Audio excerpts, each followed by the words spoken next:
ETV के इस कार्यक्रम में आपका हार्दिक स्वागत है। ईटीवी के दर्शकों को नमस्कार। तो क्या मोदी जी आप दिल्ली में सरकार बनाने जा रहे हैं? देश की जनता सरकार बना रही है, मोदी नहीं बना रहे हैं। देश की जनता भारतीय जनता पार्टी को भरपूर प्रेम कर रही है, मोदी को भरपूर प्रेम कर रही है। और मैंने कभी जीवन में सोचा भी नहीं था कि देश की जनता देती है तो छप्पर फाड़ के देती है। ये मैं अनुभव कर रहा हूँ। तो एनडीए ने 275 सीट्स कही है, लेकिन आपका कोर ग्रुप 318 320 सीट की बात कहता है, तो आपका क्या आकलन है? अभी जितना मतदान हुआ है, अब मैं एक पॉलिटिकल साइंस के स्टूडेंट के नाते एनालिसिस करके कहता हूं कि अब तक जो मतदान हुए हैं उसमें दो काम हो चुके हैं। एक, माँ बेटे की सरकार गई, ये देश की जनता ने उनको निकाल दिया। दूसरा काम किया है, आने वाली सरकार की मजबूत नींव अब तक के मतदान में हो चुकी है। बाकी जो मतदान है वो मजबूत सरकार बनाने का मतदान है। भारतीय जनता पार्टी के नेतृत्व में एनडीए की बहुत मजबूत वाली सरकार बनेगी। और पिछले 25 साल में हिंदुस्तान ने ऐसी मजबूत सरकार कभी नहीं देखी। ऐसी मजबूत सरकार इस देश की जनता देने वाली है। तो राजनाथ सिंह ने कहा कि you will need no more alliances. आपको भी ऐसा लगता है कोई अलायंस की जरूरत? मैं उस चर्चा में जाना नहीं चाहता हूं, क्योंकि मैं ये मानता हूं सरकार चलाने के लिए भले ही भारतीय जनता पार्टी को 300 सीट मिल जाए, लेकिन देश चलाने के लिए मैं सबका साथ लेने के पक्ष में हूं। सरकार चलाना एक बात है, देश चलाना दूसरी बात है। मुझे मनमोहन सिंह जी की तरह सरकार चलाने में इंटरेस्ट कम है, देश चलाने में इंटरेस्ट ज़्यादा है। एक बड़ा स्ट्रेटेजिक अनाउंसमेंट पिछले दिनों आपने दिया था, जिसमें आपका स्टेट्समैन उभर के सामने आया कि I am working willing with work to Congress. मैंने ये कहा है और मैं मानता हूँ कि राजनीति में दुश्मनी नहीं होती, होनी भी नहीं चाहिए। प्रतिस्पर्धा होती है, वैचारिक मतभेद होते हैं, लेकिन कहीं न कहीं in the interest of country meeting point होता है। और यही तो लोकतंत्र की ब्यूटी है। और उस लोकतंत्र की ब्यूटी को संभालना, बनाए रखना हम सबका काम है। ये फारूक अब्दुल्ला ने क्या बयान दे दिया? आपने अच्छा सवाल पूछा। भारत की सेकुलरिज्म के पर चर्चा अगर करनी है तो मैं बहुत जिम्मेवारी के साथ आज और गंभीरता से बात करना चाहता हूं। भारत का सेकुलरिज्म इसलिए नहीं है कि संविधान के अंदर वो शब्द जोड़ दिया गया है। भारत हजारों साल से सर्वपंथ समभाव इस तत्वज्ञान से जुड़ा हुआ है। भारत ही दुनिया में एक देश है जिसकी फिलॉसफी कहती है एकम सत्य विप्राहा बहुधा वदंती। सत्य एक है, जानकार लोग उसको अलग अलग रूप में प्रस्तुत करते हैं। भारत ही एक देश है जो कहता है सर्वे अपि सुखिनः सन्तु सर्वे सन्तु निरामया सर्वे भद्राणि पश्यन्तु मां कश्चित् दुख भाग भवेत्। भारत कभी ये नहीं कहता हिंदू सुखेन सुखी है, ऐसा नहीं कहता है। भारत सबके लिए सोचने वाला देश है। और भारत का हजारों साल का इतिहास देखिए, हिंदुस्तान ने कभी तलवार लेकर के कभी दुनिया के विचार पर, संप्रदाय पर, समाज पे हमला नहीं बोला है। विस्तारवाद ये भारत के ब्लड में नहीं है। उस भारत को बिन सांप्रदायिक सिखाने की कोशिश है, न हमें करनी चाहिए न किसी और ने करनी चाहिए। जो लोग भारत की बिन सांप्रदायिकता के नाम पर कल बयानबाजी की है, मैं उन फारूक साहब से पूछना चाहता हूं, भारत की बिन सांप्रदायिकता के ताकत इतनी जोरदार है और ये हमारी रगों में है, सिर्फ संविधान में नहीं, हमारी रगों में है। हम सर्व समावेशक हैं। ये देश ऐसा है जो प्रकृति की भी पूजा करता है, पेड़ की भी पूजा करता है, पानी की भी पूजा करता है। यहां कोई पराया हो ही नहीं सकता। पूरे ब्रह्मांड को अपना मानता है, पूरे विश्व को परिवार मानता है। ये समाज है। और उस समाज में अगर इस प्रकार की भाषा बोली जाए, कभी कभार कोई घटना घटे या किसी का बयान आ जाए, क्या हिंदुस्तान का सेकुलरिज्म इतना रद्दी है क्या कि कोई एक बनाए दे तो खराब हो जाएगा। और इसलिए फारूक अब्दुल्ला से मैं कहना चाहता हूं, हजारों साल के हिंदुस्तान के इतिहास में भारत की हजारों साल की महान सेकुलरिज्म की परंपरा को सबसे बड़ी चोट, गहरी चोट अगर कहीं पड़ी है तो कश्मीर में पड़ी है। और वो भी श्रीमान फारूक अब्दुल्ला जी आपके पिताजी की राजनीति के चलते हुआ है। श्रीमान फारूक अब्दुल्ला जी आपकी राजनीति के चलते हुआ है।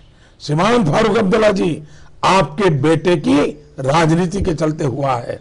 इस देश में कश्मीर एक ही है जहां से पंडितों को धर्म के आधार पर निकाल दिया गया। जो सूफी परंपरा की भूमि थी उसको आपने निजी राजनीतिक स्वार्थ के लिए संप्रदाय के रंग से रंग दिया है। और इसलिए आपको बयान करने वालों को, मोदी को वोट देने वालों को दरिया में डुबोने की बात करते हो। पहले आपके पिताजी, आपका बेटा कश्मीर की राजनीति को सारी दुनिया में कौमी रंग देने का पाप कश्मीर की धरती पर आपने किया है। कश्मीर ये सूफी परंपरा की धरती है। कश्मीर ये सर्वसमावेश की धरती थी, उसको ये दाग लगाने का काम आपने किया है। आपको शोभा नहीं देता है इस प्रकार की बयानबाजी। और अगर डूबना है तो किसने डूबना चाहिए, जरा दर्पण में अपना चेहरा देख लो। आपके पिताजी का चेहरा दर्पण के सामने खड़ा कर करके ये सवाल पूछो कि कश्मीर के पंडितों को वहां से खदेड़ देने वाले लोग किस मुंह से देश को बिन सांप्रदायिकता के उपदेश दे रहे हैं। उनके मुंह में शोभा नहीं देता है। हम चुप हैं, इसका मतलब ये नहीं है कि जो अच्छा है वो भारत के हजारों साल की महान सांस्कृतिक विरासत को आए दिन चोट पहुंचाते रहे। ये शोभा नहीं देता है हमको। हम आज भी हमारे संस्कारों के कारण, हमारे ब्लड के कारण, राजनीति के कारण नहीं, राष्ट्रभक्ति के कारण कहते हैं भारत सर्वपंथ समभाव का मार्ग ही भारत के लिए श्रेष्ठ मार्ग है। वोट बैंक की राजनीति नहीं, विकास की राजनीति ही भारत के लिए श्रेष्ठ है। यह हमारा कमिटमेंट है, सबका साथ सबका विकास। और हम उसी मंत्र पर चलेंगे। फारूक अब्दुल्ला साहब जैसे कितने ही लोग अनाप शनाप बातें करें, इससे गाड़ी डिरेल होने वाली नहीं है। देश उच्च मूल्यों पर चला है, जय जगत का मंत्र लेकर के चला है, वसुधैव कुटुंबकम का मंत्र चला है, कुर्वन्त विश्व मार्यम का मंत्र लेकर चला है, उससे कभी डिगने वाला नहीं है। तो दिल्ली में अगर आपकी सरकार बनती और आप प्रधानमंत्री बनते हैं तो इन कश्मीरी पंडितों के मसले को आप करेंगे सॉर्ट आउट करने की कोशिश? देश की जिम्मेवारी है, सिर्फ सरकार की नहीं, पूरे देश की जिम्मेवारी है। भारत की सांप्रदायिकता या बिन सांप्रदायिकता, इसकी कसौटी का मानदंड है कि कश्मीर में पंडित सुख से जीने लगे, मतलब कश्मीर में बिन सांप्रदायिकता आई। आंध्र और तेलंगाना की बात जब हम ईटीवी दर्शकों के लिए करते हैं तो हम ये देखते हैं कि ये दो प्रदेश एक पुनर्गठित हो चुका है, नया प्रदेश तेलंगाना बन चुका है। आपने सारे देश का भ्रमण किया है, आप तेलंगाना और आंध्रा भी गए हैं। तो क्या आपने कोई अंतर पूरे देश के दूसरे राज्यों में और आंध्रा और तेलंगाना के बीच महसूस किया है in terms of public response, in terms of your announcements और in terms of public expectations? कोई डिफरेंस कोई ऐसा? मैं और एक बात पहले बता दूं, बड़े लंबे अरसे तक तेलंगाना के लोग तेलंगाना के लिए लड़ते रहे। 50 साल कांग्रेस की सरकारें वादे देती रही।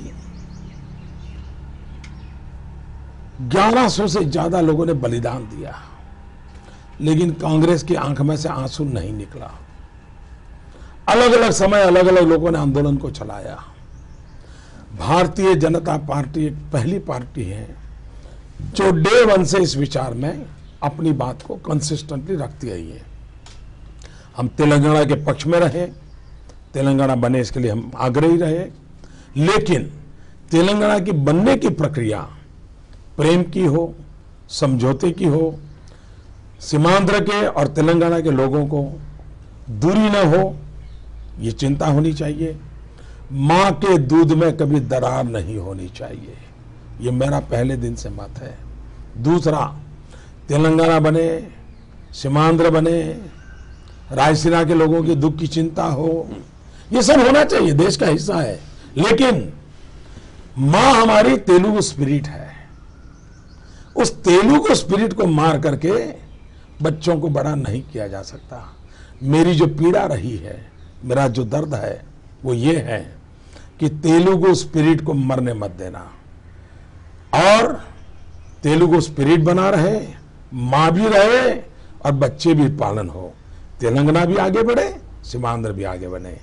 और रायसीना, क्योंकि मैं जानता हूं रायसीना वो मेरे कच्छ और सौराष्ट्र जैसा है, पानी के बिना बेचारे परेशान है। मेरे दिल में अगर मुझे काम करना है तो मेरा मन करेगा कि भाई तेलंगाना नया बच्चा पैदा हुआ है, सीमांध्र से समस्याएं हैं, इन तीनों को समान रूप से कैसे विकसित करें, इस पर ध्यान केंद्रित करना चाहिए।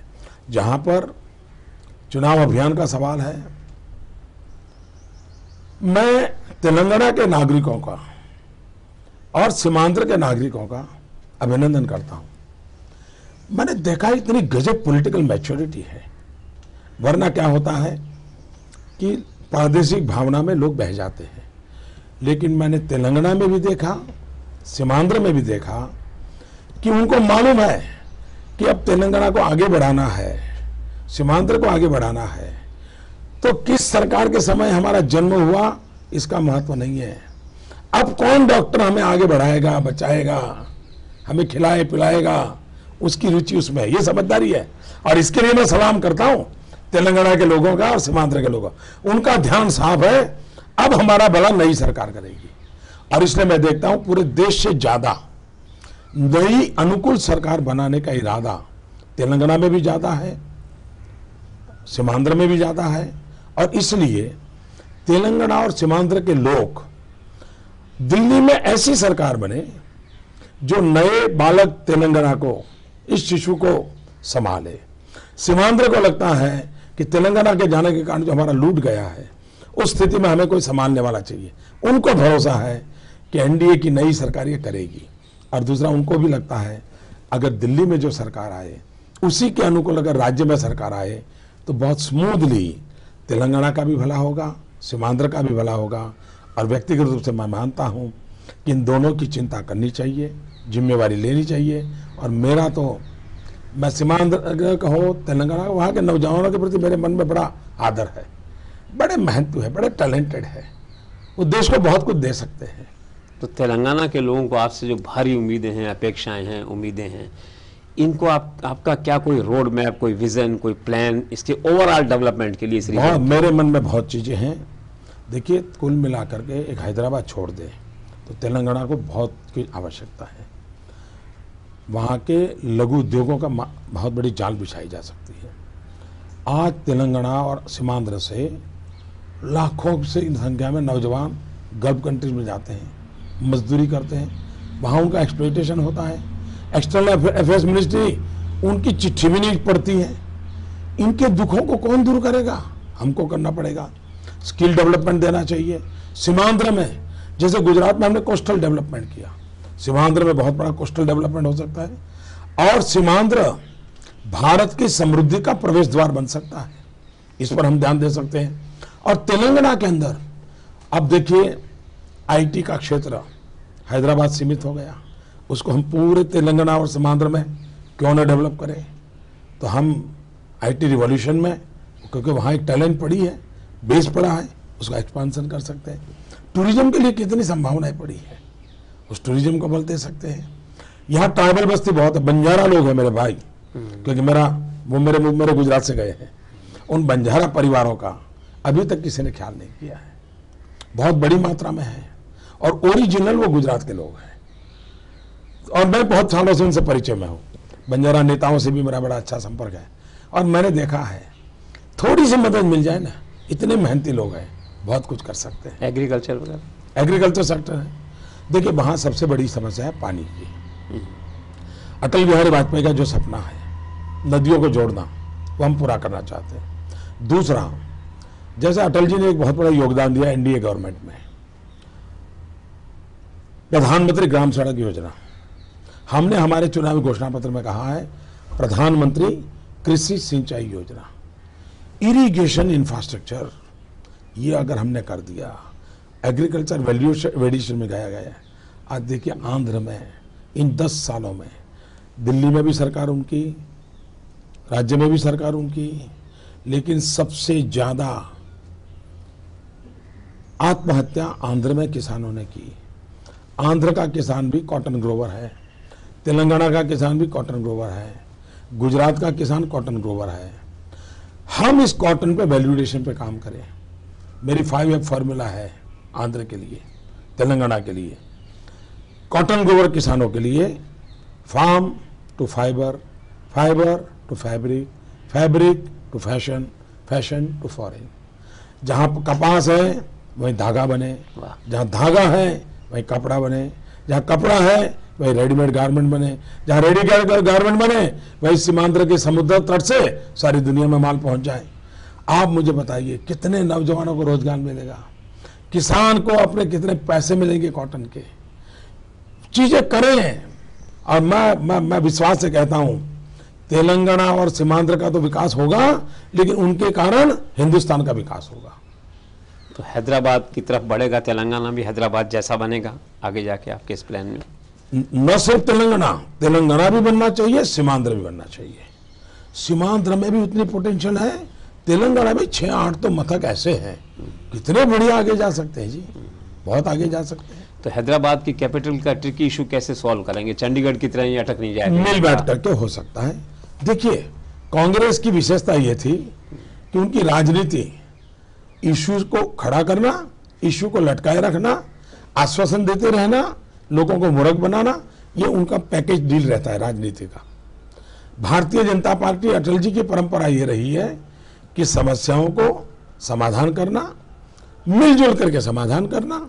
देखिए, अटल जी ने छत्तीसगढ़ को जन्म दिया, मध्य प्रदेश भी खुश, छत्तीसगढ़ खुश। उत्तराखंड को जन्म दिया, उत्तराखंड खुश, उत्तर प्रदेश खुश। झारखंड को जन्म दिया, झारखंड खुश, बिहार खुश। लेकिन इन्होंने एक किया, गोलियां चलाई, खून बहा, आग लगी, क्योंकि उनको समस्याओं में से ही अपनी राजनीतिक रोटी सेकनी है। हमें समाधान करके विश्वास पाना है। तो हैदराबाद ब्रांड भी प्रमोट होगा तेलंगाना के साथ साथ? हैदराबाद ब्रांड पूरे हिंदुस्तान के लिए काम आने वाला है। ये हमने बहुत अन्याय किया है। हैदराबाद को सिर्फ तेलंगाना और आंध्र का मत समझो।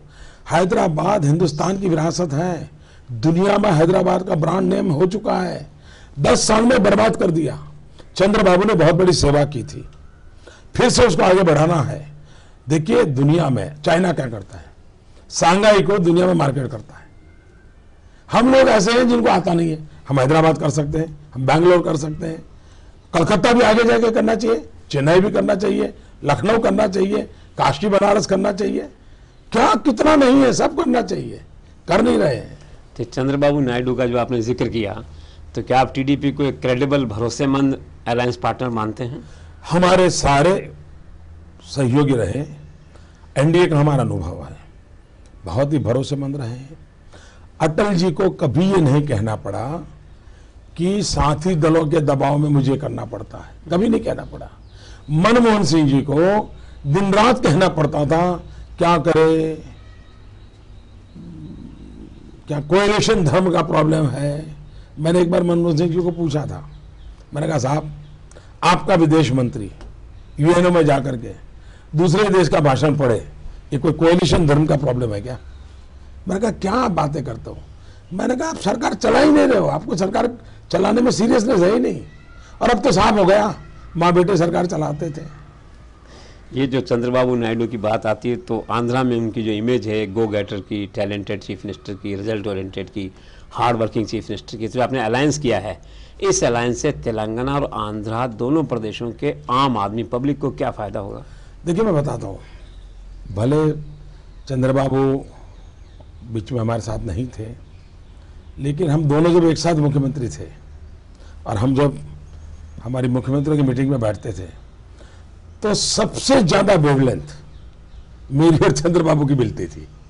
तो हम दोनों सिवाय डेवलपमेंट कुछ बोलते ही नहीं थे, सिवाय डेवलपमेंट कभी भी नहीं बोलते थे, कभी इधर उधर हम जाते नहीं थे।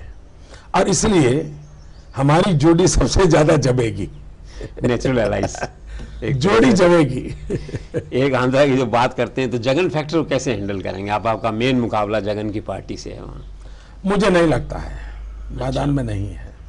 मैदान में नहीं। देखिए, सीमांध्र और तेलंगाना यहाँ के मतदारों को आप कम मत आंकिए। ऐसे समझदार मतदाता आपको रेयरली मिले। देखिए, हिंदुस्तान के कई राजनेताओं का अपमान हुआ है कांग्रेस के द्वारा, इस परिवार के द्वारा। कई स्टेट ऐसे हैं कि जहां के राजनेताओं को इस परिवार के छोटे छोटे बच्चों ने ऐसा अपमान किया, प्यून से भी खराब। TNJ। लेकिन जब आंध्र में हुआ, आंध्र खड़ा हो गया था। ये जो आंध्र का स्पिरिट है ना, वही स्पिरिट देश की ताकत बन सकता है। कांग्रेस ने उसी स्पिरिट को कुचलने की कोशिश करी, हम उसी स्पिरिट को अपनाने की कोशिश करेंगे। और इसके लिए वहां का जो यूथ का स्पिरिट है, उसके अंदर जो भाव है, और मैं मानता हूं देश के लिए इतनी भावुकता जो आपको आंध्र और तेलंगाना में मिलेगी, कई और जगह पे नहीं मिलेगी। ये जगन के खिलाफ जो केसेस चल रहे हैं, तो क्या इनके निपटारे के लिए या करप्शन को निपटाने के लिए कोई फास्ट ट्रैक कोर्ट्स वगैरह बनाएंगे आप? ये राजनीतिक दलों का काम नहीं है और नहीं पॉलिटिकल स्टेटमेंटबाजी करनी चाहिए। कानून का काम करे। लेकिन एक बात मैंने साफ कही है, वो दोबारा मैं कहना चाहूँगा, हमारा मत है कि हिंदुस्तान में राजनीतिक अपराधीकरण इस चर्चा का विषय भी है, चिंता का विषय है। एक बार दूध का दूध पानी का पानी हो जाना चाहिए। और इसलिए जो क्रिमिनल ऑफेंसेस हैं, उसके संबंध में हमारा स्टैंड ये है कि नई सरकार बनने के बाद सुप्रीम कोर्ट को रिक्वेस्ट करना चाहिए कि जितने एमपीज हैं और जिन्होंने अपनी एफिडेविट में अपने क्रिमिनल केस रखे हुए हैं, उनको आप न्यायिक प्रक्रिया पूरी करके दो। हमको सजा होगी सजा होगी, निर्दोष जाएगा निर्दोष जाएगा, सजा होगी तो उसकी सीट खाली हो जाएगी और अच्छा आदमी आ जाएगा। एक बार भारत की संसद में आया हुआ एक भी व्यक्ति जिस पर इस प्रकार की कोई चीज लगी हुई नहीं है, तो धीरे वो परकुलेट हो जाएगी और ये काम हो सकता है। जहां तक केसेस चलते हैं, जैसे आज देखिए मुझ पर पिछले 12 साल में ढेर सारे केसेस चलाए इन्होंने, तो राजनीतिक विंडिक्टिव था नेचर। इससे देश का भला नहीं होता है। लॉ एंड ऑर्डर अपना काम करे। आपके जो केसेस की बात आपने की और आंध्रा में की, तो आंध्रा में ब्रॉडली करप्शन केसेस हैं, तो करप्शन तो एक मुद्दा है ही आपकी पार्टी का, आंध्र में भी रहेगा करप्शन रिमूवल, करप्शन हर बोलने में तो सबका है। हम करना चाहते हैं, बोलते तो सब है। एक बात और मेरे समझ में नहीं आई कि तेलंगाना के निर्माण में, सेपरेट स्टेट बनाने में आपका ज़बरदस्त रोल रहा, पूरा सपोर्ट आपकी पार्टी ने किया, लेकिन तेलंगाना की जो टॉप लीडरशिप है वो बीजेपी के साथ कंफर्टेबल फील नहीं करती है। कंट्राडिक्शन कैसे है? ऐसा जरा भी नहीं है। भारतीय जनता पार्टी का कमिटमेंट रहा है, मैंने शुरू में ही आपके जवाब दिया है इसका। भारतीय जनता पार्टी ने कभी दोगली बात नहीं की, साफ साफ बोला है। हमारा झगड़ा तरीके से है, माँ को मार करके बेटे को जन्म देने से फायदा नहीं हुआ है, ये हमारा मत है। जिम्मेवारी राजनेताओं की रहती है कि माँ भी जिंदा रहे, बच्चा भी जिंदा रहे। अब हमारे जिम्मे आने वाला है, हम माँ को भी बनाएंगे बचाएंगे, बेटे को भी बनाएंगे बचाएंगे, ये हमारा रहेगा। ये कहा गया कि तेलंगाना के मुद्दे पे पार्टी में कुछ मतभेद था पार्लियामेंट्री बोर्ड में या आरएसएस के साथ, तो आपने सॉर्ट आउट किया, आपने पहल करी। पहली बात है, ये सारी गपोड़बाजी चल रही है, हम लोगों का ओपन स्टैंड रहा है। ये सारी मीडिया में लोग इधर उधर की चलाते रहते हैं, सब बेकार बातें हैं। एक हैदराबाद में नया चमत्कार आपने किया भारतीय लोकतंत्र के इतिहास में पहली बार कि पब्लिक मीटिंग में 5 रुपए का एंट्री फीस देके व्यक्ति आएगा और 1.5 लाख लोग पहुंचे सबसे पहले वहां। ये क्या मिरेकल है आपका? देखिए, हिंदुस्तान में जो माना गया था कि राजनेताओं की कोई आबरू नहीं है, लोग राजनेताओं को नफरत करते हैं। हैदराबाद की उस घटना ने देश को सिद्ध कर दिया कि देश की जनता अच्छा क्या है बुरा क्या है उसका भेद जानती है, अच्छा है उसके साथ चलने को तैयार है। मैं भी तेलंगाना गया था, क्या मुझे प्यार दिया है तेलंगाना ने, क्या प्यार दिया है जी, मैं कल्पना नहीं कर सकता हूं। मुझे लगता है कि पिछले जन्म में मैं यहाँ तो पैदा नहीं हुआ था, या क्या अगले जन्म में मुझे वहां पैदा होना है कि नहीं होना है। इतना प्यार मैं कल्पना नहीं कर सकता हूँ जी। तो आप आश्वस्त हैं कि आंध्रा और तेलंगाना में आपको बहुमत मिलेगा? आंध्रा और तेलंगाना के दोनों, सीमांध्र और तेलंगाना, मैं आपको विश्वास दिलाता हूं, मोदी जहां भी होगा आपके लिए होगा। वहां के नौजवानों को विश्वास दिलाता हूं, आपका भविष्य 20 साल बर्बाद हुआ है, अब वो पाप नहीं होने दूंगा। मेरे से जितना हो सकेगा मैं इस 20 साल का गड्ढा भी निकालूंगा और आपको न्याय मिले, आपको अवसर मिले, मेरी पूरी कोशिश रहेगी, चाहे आप सीमांध्र में हो, चाहे आप तेलंगाना में हो या रायसीना की उपेक्षा होती हो, कुछ भी हो, मेरे अपने हैं आप, और मैं भी आपका मोदी गारू हूँ। बहुत बहुत धन्यवाद। Thank you so much sir, thank you so much sir.